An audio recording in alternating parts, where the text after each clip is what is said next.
Put it on Brittany's side. 3, 2, Yeah. Put it right here. 1. Yeah, so Oreo cookies. What's wrong with Oreo Well, cookies? they've changed them quite a bit over the years, haven't they? So this back in the day, they had one Oreo cookie, it's just the single stuff, right?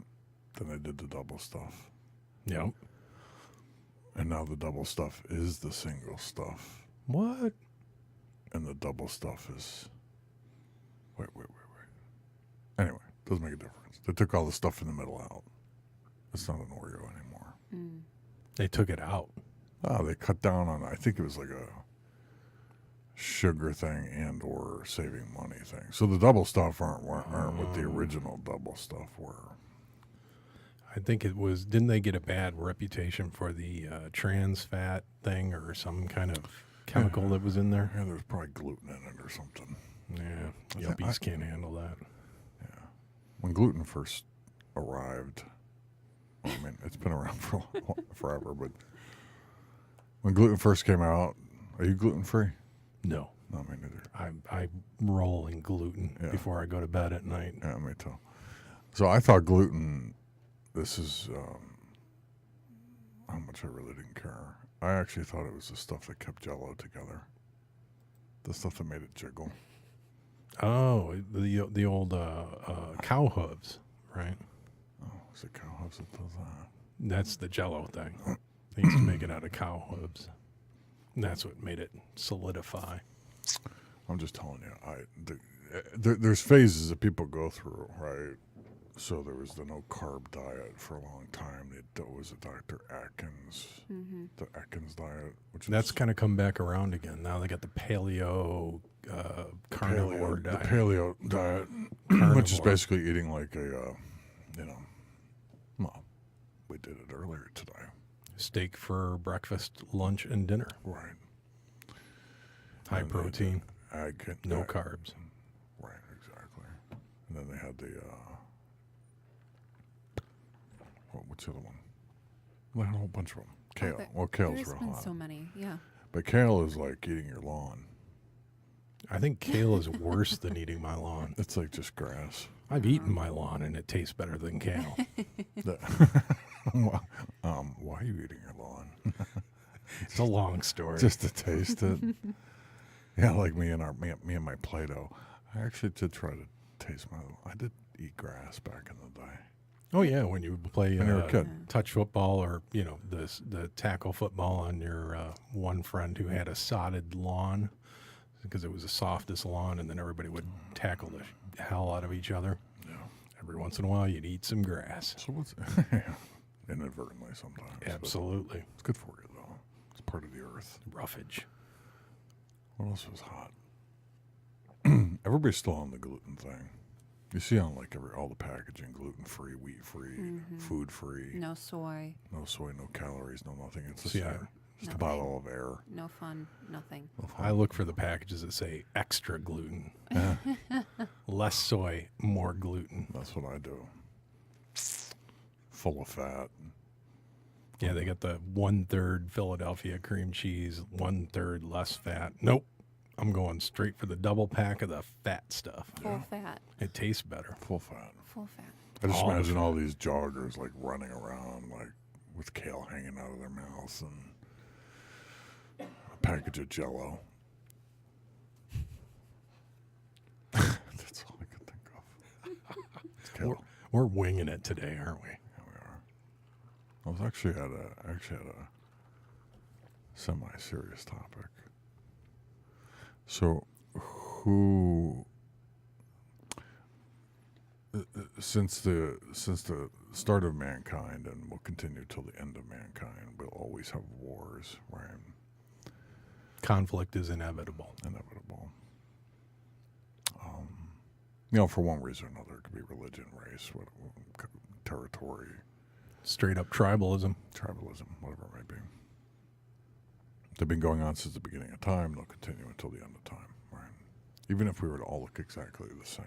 Neanderthal versus Cro-Mag. Right, exactly. So my question today was, who, aside of the war in Syria, which is a civil war that we're mildly involved in, I wouldn't say mildly, but from our perspective, American perspective, mildly involved in. I mean, it's not like Iraq or we're fully engaged, right? Anyway, we're likely to go. We're going to go to war again with somebody, right? The question is who and when, and who would you think? And sometimes I think about that it's not exactly who you might think it would be. For example, North Korea would be like, if you watch the media enough right now, North Korea would be the top pick probably by people about who we would go to war with next. I think they took them off the table at this point. I think they're just kind of like, off on the weight bar. Iran. That's Well, newest. the media loves to feed the North Right. Korean thing, but True. the likelihood of it happening is actually pretty low for a variety of reasons, up into including North Korea doesn't really want a war with U.S. They'd get stomped on, and they'd be gone in a day. So they can put out all this propaganda and threaten all they want. The fact is the Chinese don't want that war to occur. The South Korean, nobody wants that war to happen, right? Mostly because of the instability it would provide in the region, and the Chinese in particular don't want the flood of people coming over into China. and then you have the capability, meaning the North Koreans really just don't, regardless of what people hear, they just don't have the capability to come up against us. So I don't think I think it's distant to think that that would be it. So I tried to think about who we go to war with. I mean, a lot of lessons learned, I think, from the last Iraq War about staying in it so long. Donald Rumsfeld at the time was very, what were the words he was using? Shock and awe. Shock and awe. That's what you're going to see, with no plan thereafter on how to handle the humanity component of it, the rebuild component of it. Well, left a vacuum also in control and leadership, which, significantly became a significant problem down the road. Which is why we're there for the better part of 15, 20 years. And you had a lot of people on the inside that were, not traitors, if you will, on the Iraqi side that were playing both ends, and a lot of politicking and people in and out. And you had Karzai in at the time in Afghanistan, which was sort of going on concurrently. That's not to say that we're not at war with anybody now, right? Because we still have activity out in Afghanistan on the Pakistani border. We still have activity in Syria, so on and so forth. But I'm talking about all-out war. It's gonna occur again. The question is when and with who. You think it's Iran? Potentially. Because I feel like it's been brewing for a long time. yeah, in modern times, since the 70s and during the Carter administration, the kidnapping of the soldiers, and then you have Reagan, the Iran contraband and the whole thing, right?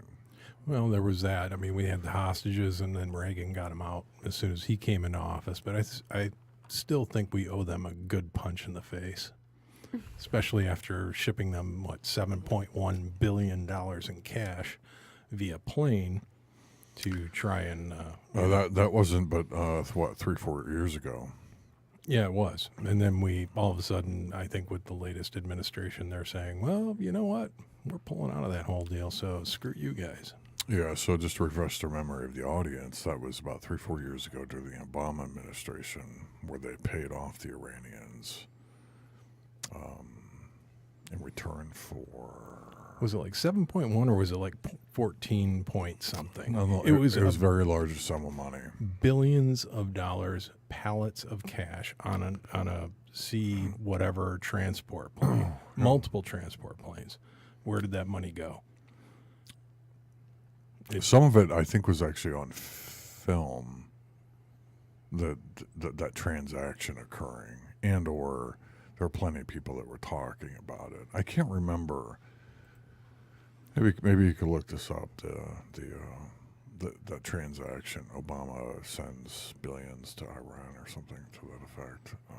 It was in return for something, of course. I want to say it was with the releasing of prisoners. I think that what was against the policy is that we don't do that. Hypothetically, we don't pay for the release of prisoners. No, we tend to not do that. But here was the thing. When they did make that agreement, they went around Congress. Congress did not approve that money to go over I there. agree. The whole thing was under the covers. The whole thing was under the covers. Talk about a sketchy pizza place. Where's all that money at? And where's it going now? It was being used to fund terrorism all across the globe. Anytime you see a terrorist act on the globe, I'll bet you money. I'll bet you a pallet load of money that's tied to that money that was given to Iran. And you think that they give it to what? Say, for example, Hezbollah. Hezbollah, the Muslim Brotherhood, ISIS, whatever was left of it. The remnants of it at the time. Now, Hezbollah is still a fairly sizable force. I think that ISIS is sort of on its way down. Hezbollah is its own little army. I don't know if you recall this, but they had conflict with Israel probably, I'm in a time warp, probably about 8 or 9 years ago, where it was basically Hezbollah was in Syria, if I'm not mistaken, fighting against Israel. And for all intents and purposes, they ostensibly won that war. Really? Yeah. I totally missed that. Hezbollah did. Yep. It's not that the Israelis didn't have the capability. Certainly they did, but Hezbollah is more of a guerrilla warfare type organization. Yeah, right? launch rockets across the border. Yeah, hide in churches and schools and so on and so forth. And then there's the supposed ethical side where we don't bomb churches and children and so on and so forth. So it's difficult to fight against that. It is. It is. So, no, they were quite involved in that, and that's where a lot of the Iranian money was going to. They sort of use Hezbollah as a mechanism to have wars without actually getting involved in the wars, right? Yeah, what was the one that, what's his name, Bin Laden ran? What was that called again? Who? The one Bin Laden ran. What was that one called again? I'm having a senior moment here. No, it's okay, obviously. Al-Qaeda. Al-Qaeda. And there's still Al-Qaeda around now. Well, I mean, ISIS was a fallout from Al-Qaeda. It was sort of Al-Qaeda. Yeah, I mean, they still exist as its own organization, but it's ostensibly fallen apart and become ISIS. Right. Yeah, it's kind of like they changed the sign outside the corporate headquarters. Yeah, because the rest of all they got is that one guy. I can't remember his name. It was the number 2, the number 2 guy in line. Besides Bin Laden. Yeah, you don't see those guys popping their heads up too much anymore. No, he's just yakking on a video every now and then. Yeah, it pops up just to let you know he's still around and says something. But he was actually in prison for quite some time. That number 2 guy, I forgot his name. Was he in Gitmo when we let him go? No, he was never in Gitmo. This is well before. This is back in the 80s that he was in prison. And when we let him go, plenty of guys were in Gitmo that came out and they found them back on the field. Oh yeah, they were. I think it was like a 78% recidivism rate. Yeah, no, it was very high. It was very high, but there was a lot of pressure because Obama said he was going to shut down Gitmo, and he didn't. Couldn't do it. Well, you can't do it because you can't. Well, I mean, you can, but you shouldn't. Right? I mean, you're right. These guys were just being reinstituted back into the field. They released tons of these guys during the end of that administration. Yeah, too. then they would just find them again back out on the field, catch them twice. Did they put radioisotopes in them so we could track them with satellites? I don't understand why we don't do that. I mean, maybe we do. I bet you we did. Look, all you got to do is shake. I'm surprised. Do you know Kim Jong-un, when he came here a couple months ago, he actually brought his own bathroom with him. His own bathroom? Yeah. Little porta potty on a dolly? The whole thing, because they don't want him even, they don't want, what do they call them, sewer rats, looking into what he's eating and getting his DNA. Really? Out of his poo-pah, you know? Yeah. Sounds like a phobia to me. Waiting for that python to come up from the toilet on him. 20 to 1, he's right, though. 20 to 1, he's right, because we know virtually nothing about him. saying where that guy goes to the bathroom, they'd be picking it off, trying to figure out what's he eating. I guess I never thought of that job, and you know what? I would never want to be assigned that job. He doesn't carry it just in the U.S. He goes anywhere he goes, even to China.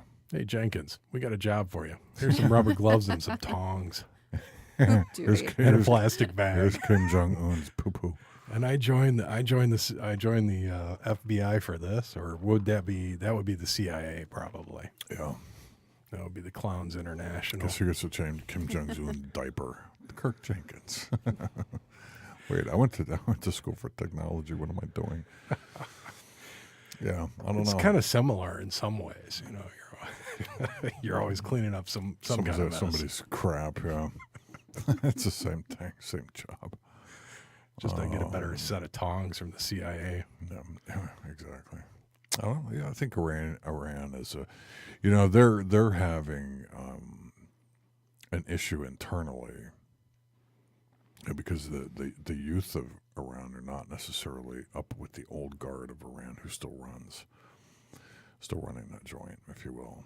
And I think we were that- trying to start another Arab Spring over there. And we actually sent some information saying, hey, we're with you guys if you want to toss these guys out. Yeah, I think we do that, and I'm sure we still do it secretly with them because I think that Iran's time is limited.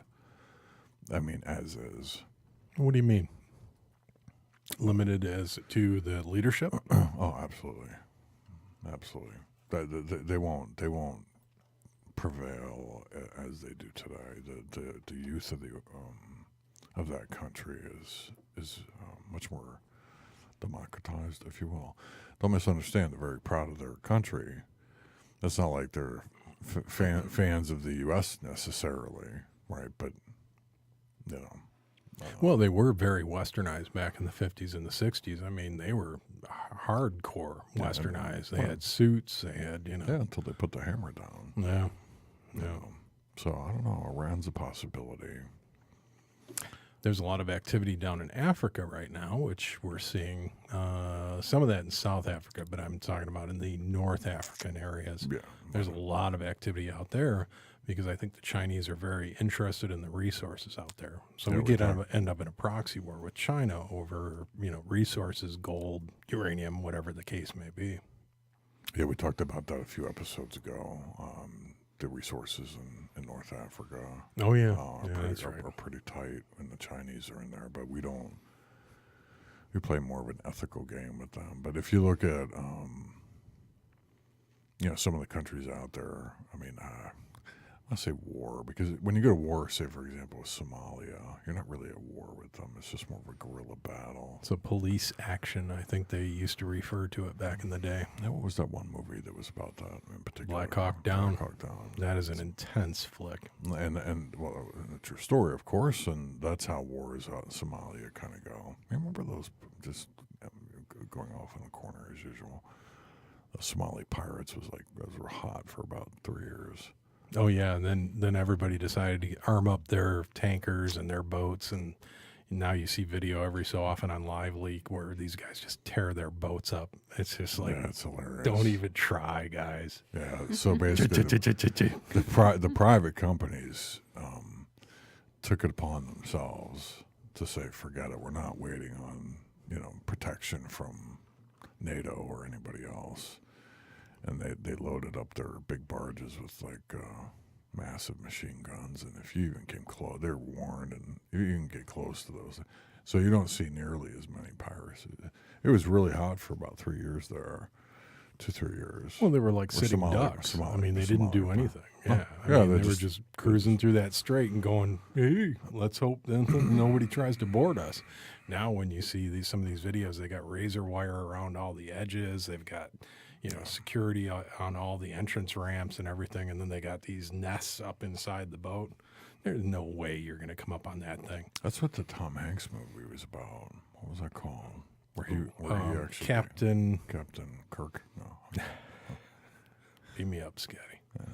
No, Yeah, Captain. No, you're thinking of the other one where he. Whatever. You know what I'm talking. So he puts himself out there. He's the captain. He puts himself out there to be sort of. Captain Phillips? Ding. There we Ding, go. ding, Well, I mean, he's been ding. a captain in so many movies. Right. It's hard to remember. He saved the Somalians, and then he saved that airplane, and he Silly. saved himself on Castaway. He did lose. He did lose Wilson though. Oh, Wilson. That's all right. You can get another one at Walmart. You can't. Not the same. It's not the same. I felt bad for Wilson, floating away like that. Silence. Moment of silence for Wilson. There. He's still out there. I wonder if there's actually an original Wilson, or if they just use a whole bunch of them. Like a special movie package where you buy the DVD and it has a Wilson inside the box with I'm it. saying that there's probably an original one. Movie prop. Yeah, movie probably. Yeah, I'm sure. Oh. I'm sure. Yeah. Okay, so Iran is one, potentially in North Africa. It could be anybody out there, though. Russia. The Baltic states have been pretty calm lately after we kind of calmed that whole situation down. What about the Russians? The Russians, come on. They love Trump. They think Yeah. he's the best thing since sliced bread. Not I say that- anytime soon. I say that Listen, I'm talking tongue-in-cheek. about like the next 10, 15 years. You have administration changes and so on and so forth. You remember they're building up their capabilities again. Everybody's big on the submarines right now. They're building undetectable submarines. Does everybody remember the what was supposedly a missile launch off the coast of California a couple of years back? And everybody said, oh, no, that wasn't a missile. There's been a couple of them. There was one more recently where it looked like a plume going up through the sky, and this was up in, I want to say, Northern California, Washington. They said, oh, no, it was a helicopter coming through the clouds with a big spotlight on. Okay. Yep. It was a balloon, right? And then there was another one before that where they saw a big, launch trail that went out, and everybody's kind of, they said, oh, well, it wasn't anything we did and wasn't anything we knew of and blah, blah, blah. And then it got memory hold, but it was like, wait a minute, that was right around the time that Argentinian sub got sunk down south. Oh, yeah, I remember that. It was all around that time, which was kind of weird. All kinds of stuff goes on that we're not, we're not And aware, we not just aware don't of, get the full story. We get a half-ass story, and it's just like... I don't know if we get much of a story at all. If you read the quote-unquote real news, i.e. USA Today or CNN or MSNBC, look through it and tell me how much of that is actual news that's going on. I mean, they just repeat the same junk over and over and over again. Well, you ever and notice... a lot of it's media entertainment is really what it is. It's not the actual news. It is. And if you look at their talking points, you go from one channel to the next. It's like they all have the same talking points, which is really odd. It's got to be ratings. They don't care. I mean, so many things are going on in the world, which they decide to pick up on through the Associated Press or through Reuters or whomever, about what's actually a hot topic. Kids in a cave. It's unfortunate because I think that there's so many interesting things that go on in the world, in the science world, in particular mathematics world, that are actually real news, right? Real news is in they're actually happening and advancements and so on and so forth, but yet you still look on your phone and the topic of the day is what Trump tweeted. Oh, yeah. Yeah, he's not going to stop. No. If he was going to stop, he would have stopped like 2 weeks in when somebody told him to stop tweeting, and he's like, yeah, screw you. I'm going to keep tweeting. This is right. He can do whatever he wants. He can do whatever he wants. President of the United States. Did you see that thing on Nancy Pelosi? No, I did not. Well, she's always shooting off her mouth video. about something. No. She's up for re-election, and she has the majority to stay in her current position. That woman just took a complete space cadet. I don't care which side you're on. She's not with it. No. She's probably should be put in a home for people that need care. She's been there. I mean, how long has she been in that position? I don't know. Let's say 15, 20 years.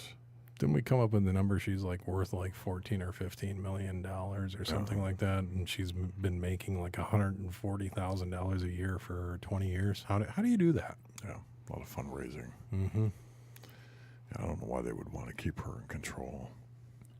The Democrat Party is not They're not doing well right now. not right now. They need a leader. They don't have a clear leader at this point. Who would be aside of who we're going to go to war with? We'll get back to that. Tom Hanks. Maybe we can get Who's Tom a Hanks. clear leader in the Democrat Party? What was it? They had the crazy guy. Yeah. Nancy Pelosi. No, there was that one guy. He's still walking around. His son. You're talking about he ran for president back in his thing is what tanked him. He was a doctor. Yeah. Out of Vermont, I think. Well, his son's an up Howard Dean. Dean. You know, it was interesting to see that he was actually at the top of the ranks until he did that speech. If you ever look up Howard Dean Yeehaw or something like that on Google or YouTube, you'll see what I'm talking about. Well, I'm sure they did a dub mix of it somewhere. Well, you know, it was interesting. I was actually watching that live when that occurred, and he had just come out of some convention, I think, and he had done really well on the poll. He was a little pumped up. He was pumped up, and he had his sleeves rolled up, and he got a little too hot for his own good and did this yeehaw thing. And I remember thinking that was a big mistake. Even when he did it, it makes you look unstable. You know, and sure enough, they dumped him the next day. They put him as the head of the DNC. Mm-hmm. And that's when Wasserman and Schultz took over, I think. Yeah, well, I mean, it was cornering him basically. Like, get out. We'll give you a new position. He'd be head of DNC for a little while, and then they got rid of him. And then they pushed him towards the back. I don't know if he's coming back or not, but he keeps shooting off his mouth every once in a while. But did you hear the story about his son? His son was actually caught at an Antifa rally and got arrested for some sort of assault charge or carrying a weapon or some crazy thing like that. Yeah. So his son's kind of getting into some trouble. I don't blame the candidates or whoever for their, kids stuff. I mean, even look at the Trump. The Trump kids are all, trust fund babies, right? Oh yeah. Like the Kardashian kids, whatever. Are the Kardashians even trust fund? Let's call it legacy money, right? They're not where they are because they're just a bunch of pretty girls running around. The Kardashian father had passed away a long time ago, but he was actually one of the attorneys for the O.J. Simpson case. O.J. Simpson, yeah, that's what it was. That's his claim to fame, right? And then the mom, whatever, old lady Kardashian. What's her name? Kris Jenner. Kris Jenner. Yes. She married. What's Bruce? Bruce. Caitlyn. Bruce. Caitlyn. Bruce. She married Bruce Jenner, and he was in the Wheaties box. So no, that's like, to me, that's legacy money. It happens a lot in Hollywood. You don't get into Hollywood unless you're, generally connected to somebody. Oh yeah, yeah. Paris Hilton's kind of same thing.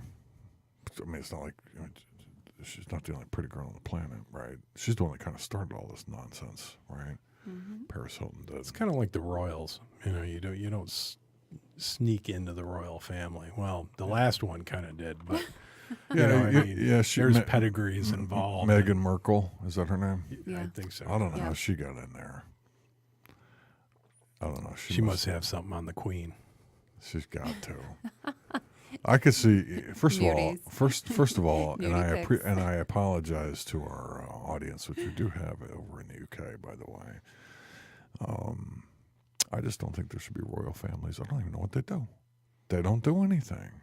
They just walk around. Don't say that. It's kind of tradition. Why can't I say that? Tradition. Okay, what do they do though?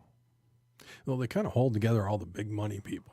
That's kind of what my opinion of it is. That you got the royals, you got all the families, you got this family, that family, and they all kind of hang out. And it's like, okay, now we got to suck up to the royal family. If the royal family did something, I'd understand.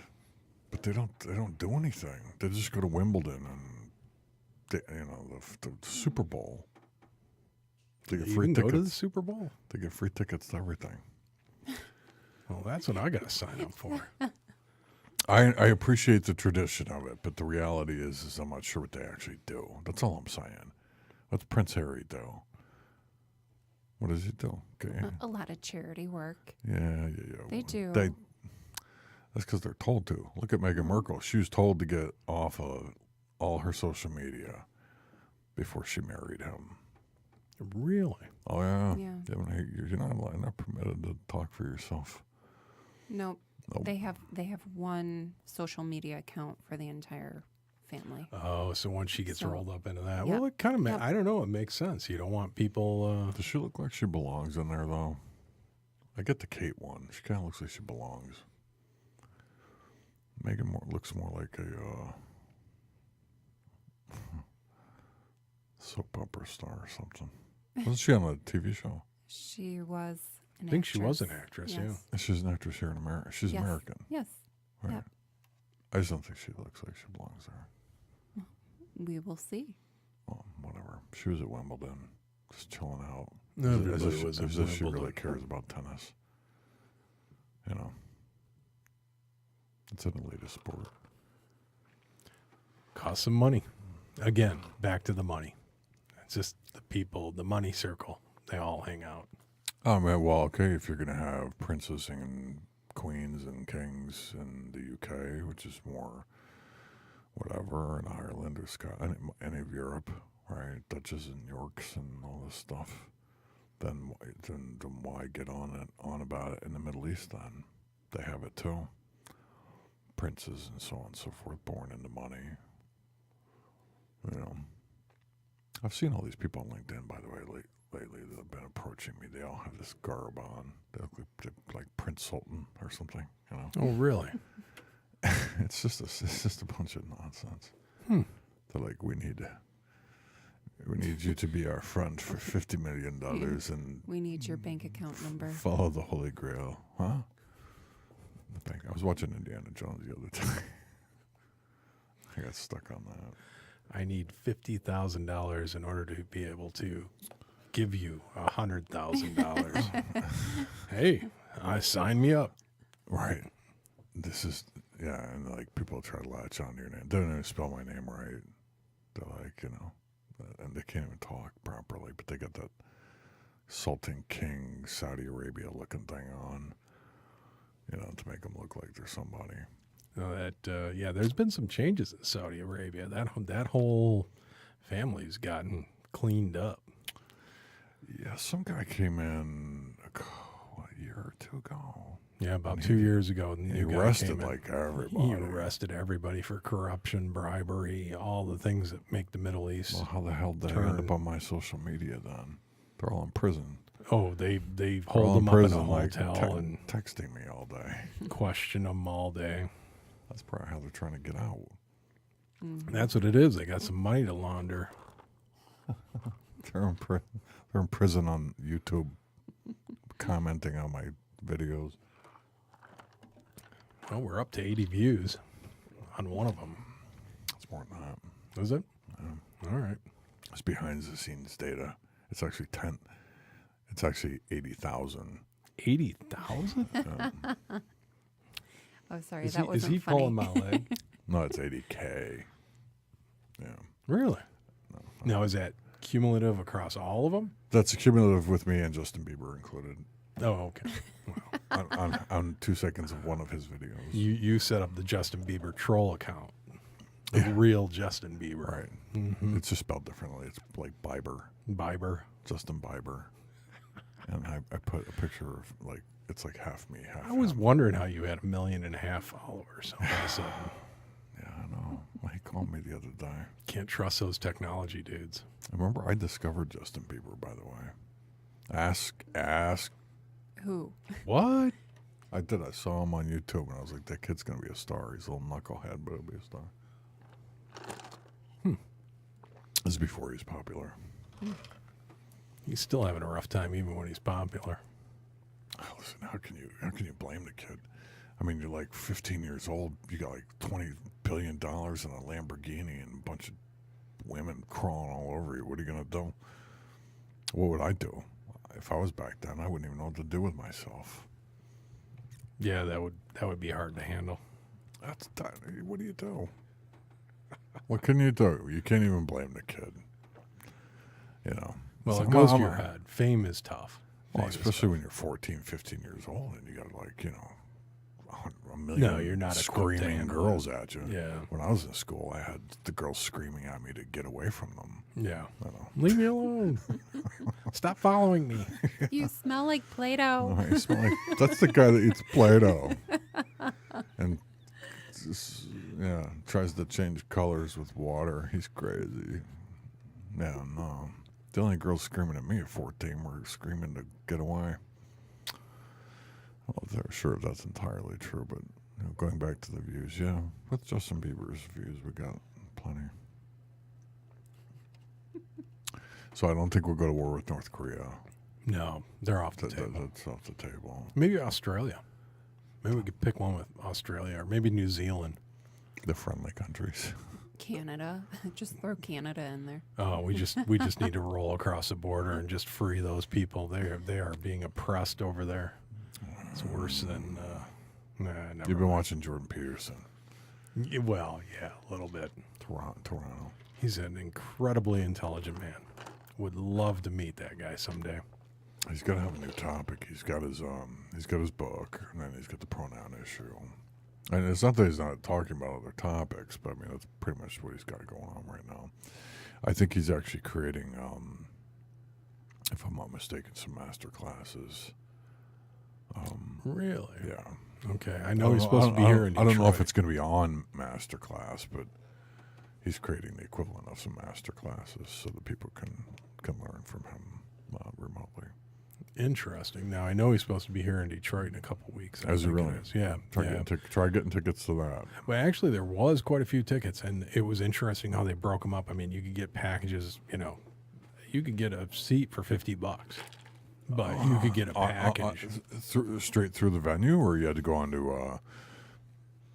what is it, the state? What used to be the state, so whatever they're calling it nowadays. Well, how many people are they seating?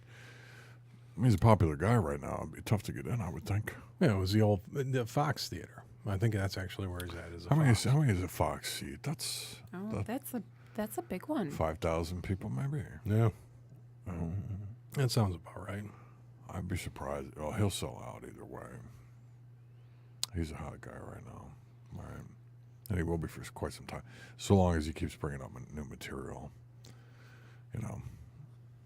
I mean, it's cyclical. It's just like anything. If he doesn't bring new material to the table, it seems like he's constantly doing that, though, because I mean, he can speak about a lot of topics, right? For sure, particularly psychological topics and. His original book, I don't even think I could even read because it's just way beyond me. But his latest book, I'm actually on the 4th or 5th chapter.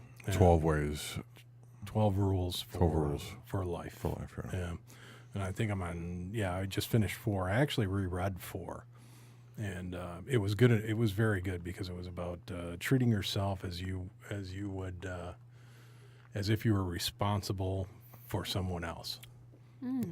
It was a really neat concept. I mean, it was probably the best chapter I've read so far, and I actually went back to go reread it. Reread it again. Yeah, I have it. I just haven't read it yet.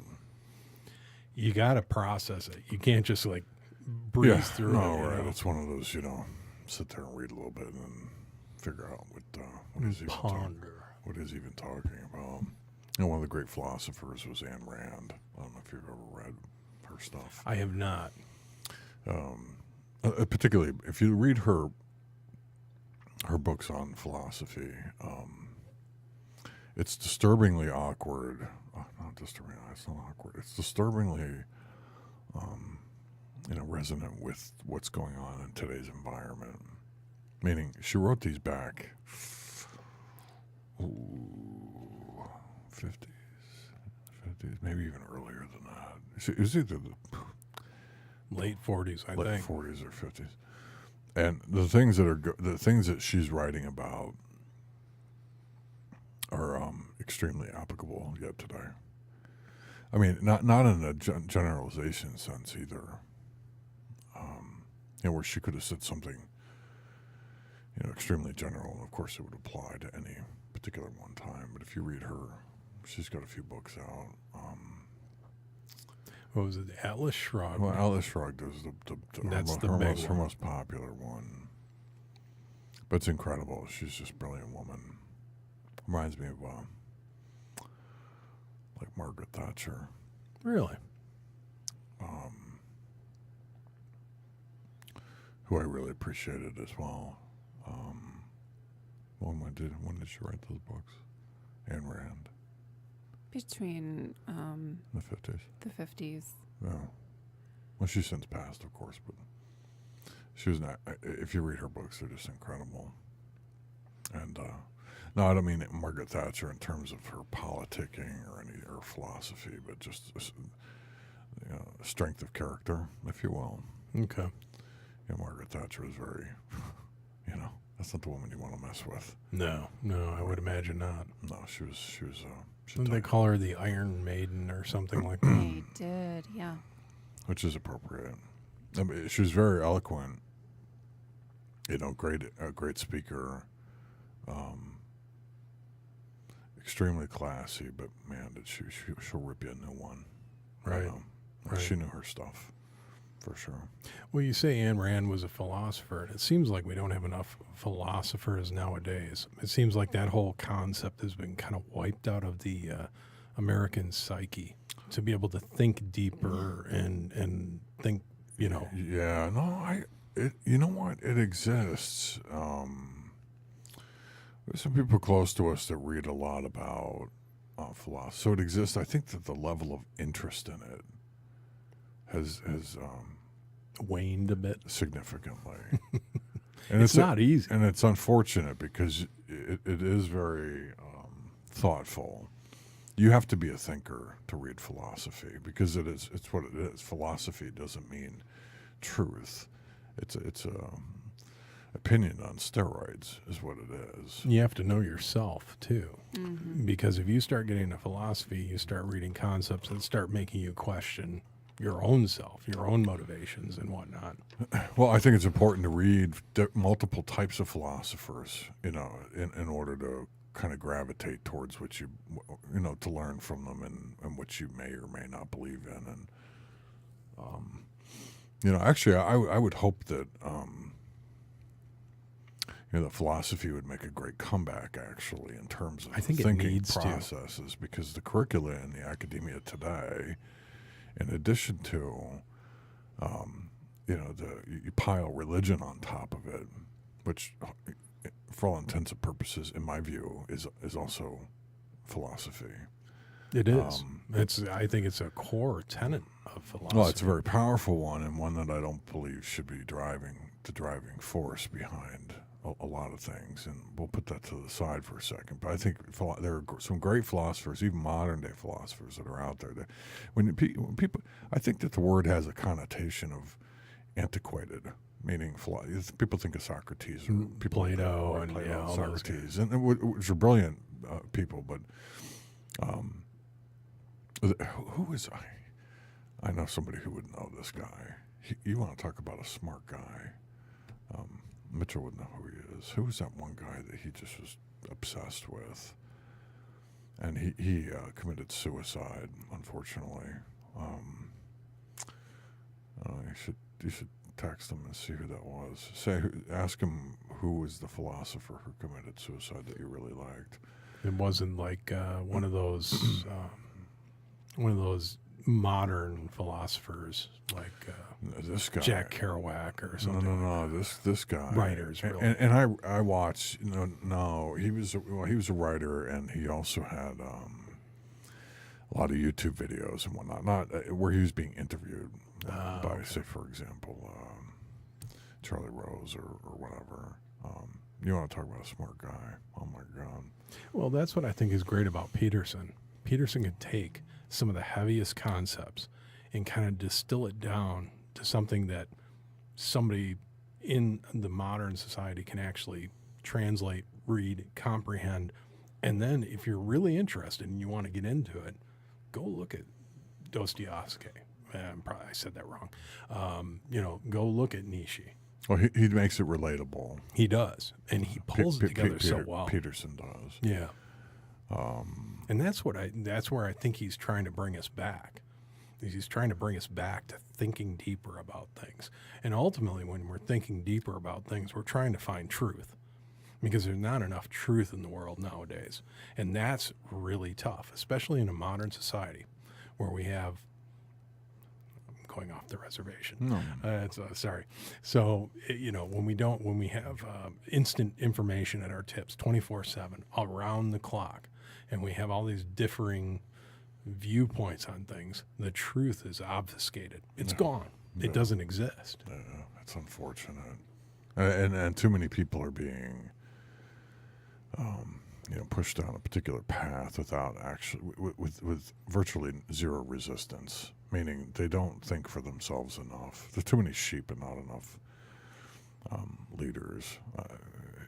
It's always going to be that way in some capacity. Don't misunderstand, right? Oh, there's leaders and followers, right? There's sheepdogs and leaders, sheep, right? So that's infinitely by humanity. That's the way it's going to be. But it's disturbing to me how many people.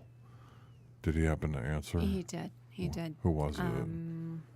David Foster Wallace. David Foster Wallace. Okay.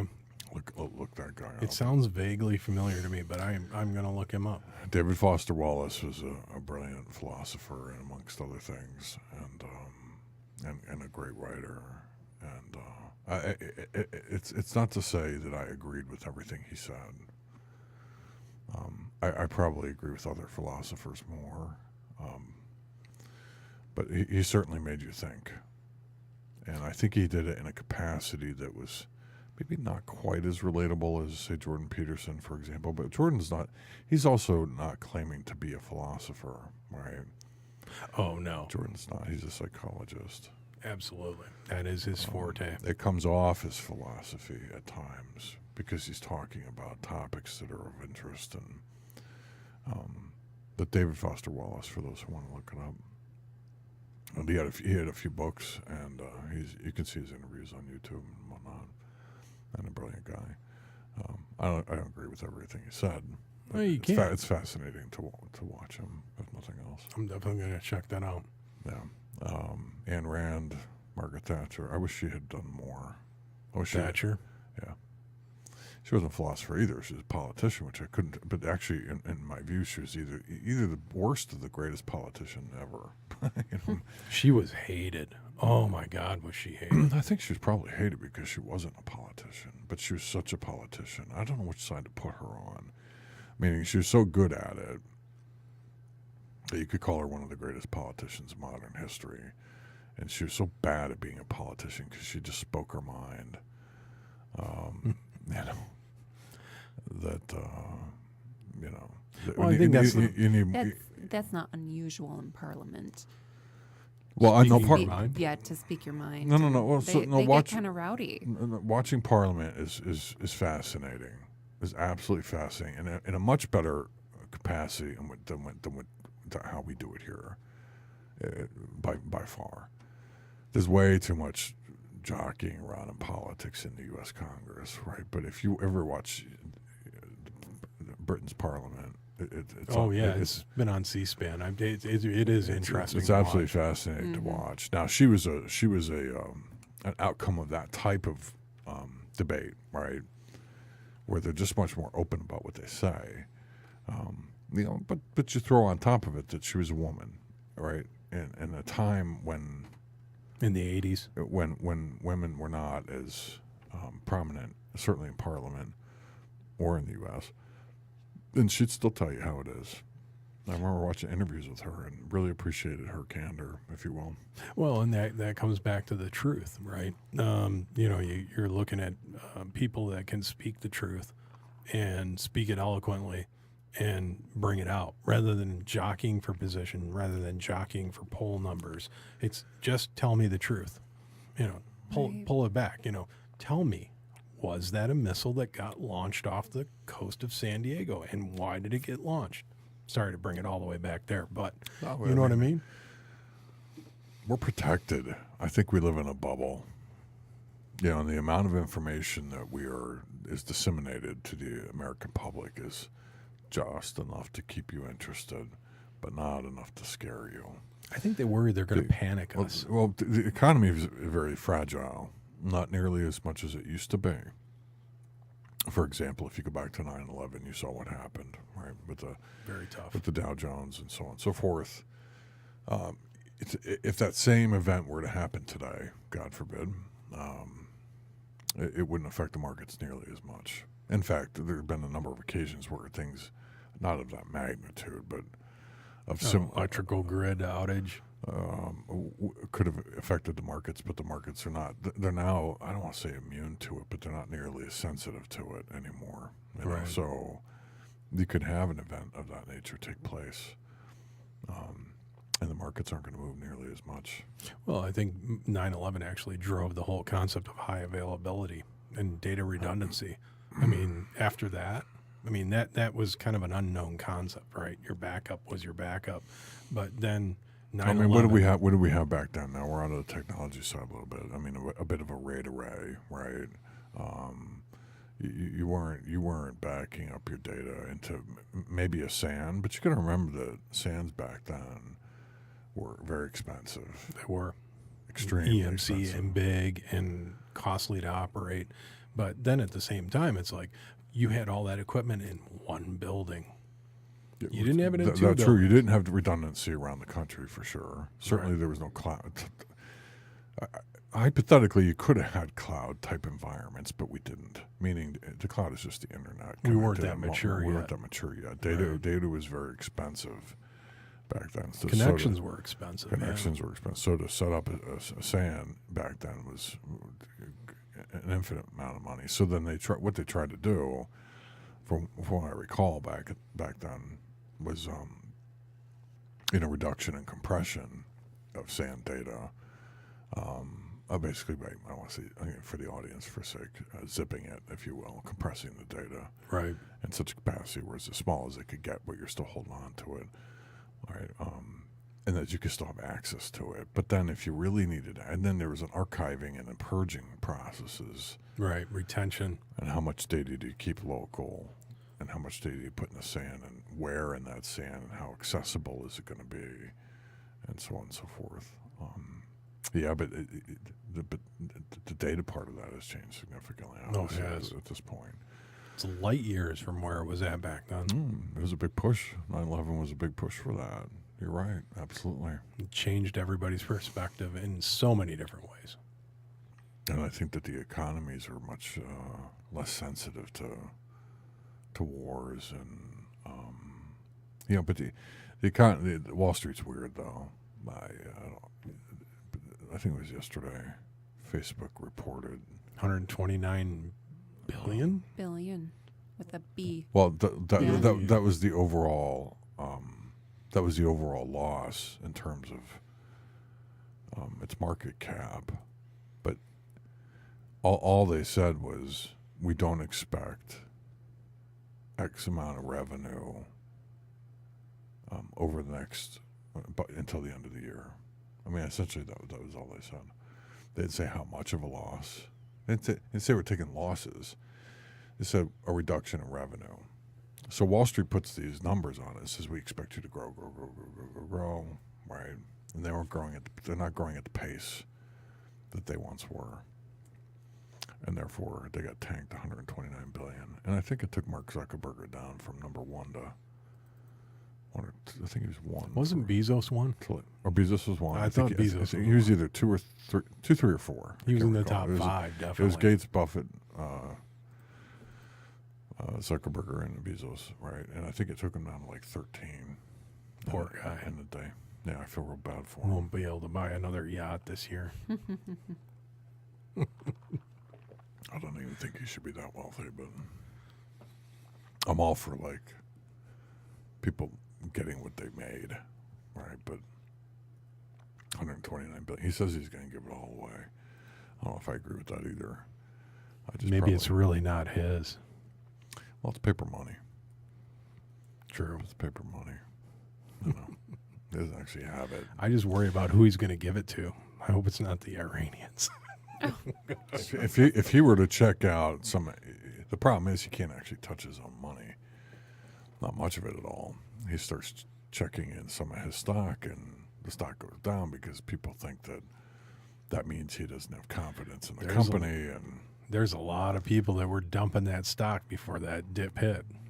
Yeah. The SEC is kind of. And it's funny. It takes out other companies with it. So Amazon went down that day. Netflix went down that day. It had nothing to do with them. Right. It took Amazon and Netflix with it. I don't know if you read this, and we'll wrap it up for the first hour on this because we never answered the question of who we're going to war with. We talked about everything else. General Electric is just tanking. Is it? Oh my goodness! There's articles and/or a book out there. I don't know if you recall who the CEO was. He was Jack Welch. Oh yeah, he was supposedly the business guy. He was the business guy for years, and it turns out that if you look back in history, he actually quite wasn't. Really? Right. He's not all the media. He wasn't all they cracked him up. Propped him up. No. Yeah. No. In fact, a lot of the damage that he did during that time frame, which is primarily in the 80s when GE was just the hottest company to be. And they're off the down now, of course. They got kicked off. I did not know that. And replaced with like Hulu or something. Oh my God. Not Hulu, but replaced with Facebook, I think. It's either Facebook or Netflix. I mean, that just goes to show you where the economy is going. So GE is no longer on the down. Wow, I totally missed that. There's a certain number of companies that are on there, right? And they got the boot. Well, it doesn't surprise me. It's supposed to be representation of the economy as a whole, right? That's what the Dow Jones is for. Well, right? they're industrial. They're manufacturing. Right. They're So, generators. Right. So they have some industrial companies on there. They have tech companies on there, so and so. It's supposed to be a representation of what the economy looks like in America. Well, GE got the boot. I can't remember when it was, maybe a year or two ago, and replaced with something like Netflix, which is just bizarre to me. That is bizarre. But nonetheless, so GE is actually tanking even more, and I think they're going to break up into a bunch of different companies or something to that effect. And they go back to the Jack Welch days. When he actually made a whole bunch of mistakes, and they're kind of eating it now. Really? It took that long for the mistakes back then to roost. Interesting. Yeah, and there's no, from my understanding, there's really no way out of it either. So they're going to have to parse off. But there's GE Health and GE Electric and GE. There's all kinds of, the GE everything, right? So they're no longer representative of our economy, which just goes to show you how the industrial age is just sort of taking another turn for the. What do you think was the cause of that? Do you think it was the internationalization of GE, where they took it and just kind of went all across the globe with it? I didn't read enough about it to be able to speak intelligently about the topic, but if you look it up, it was recent, within the last week, where General Electric is actually breaking up. I don't know if it was they got too big for their own good, or they were just in too many industries. Bureaucratic, right? And that too bureaucratic, and they had their hands in too much. And the way that, I want to say that the way that the financials were organized was not illegal, but not proper necessarily. And that was back from the Welch days, and that's now they're eating it. And I don't want to speak too much about it because I've read books about Jack Welch as well, right. And everybody looked at him as the pioneer of the new CEO, and the way things should be done, but. Apparently, they're eating it now for what he did. So his stock, no pun intended, has gone down. Yeah, but I bet you he's not going to lose his pension. Well, he's also like 95 years old at this point. How old is Jack Welch? Can you look it up? I mean, what does he care? Like 100. Yeah, I mean, he's old back when he was running it. When he was running General Electric, right? At least he seemed old. I wonder how many houses he has. That's probably because I was like 12. He's got like a house on the East Coast, a house on the West Coast. He's got a house in Barbados. Oh, I'm sure he's still rolling in it. How old is he now? 82. That's up. That's it. He looked like 82 when I was 12. He still has stake in GE, I'm sure. I'm sure he does. Yeah. All right. Time for a break. Time for a break, and then we're going to come back to who we're going to war with next. Boom, boom. All right.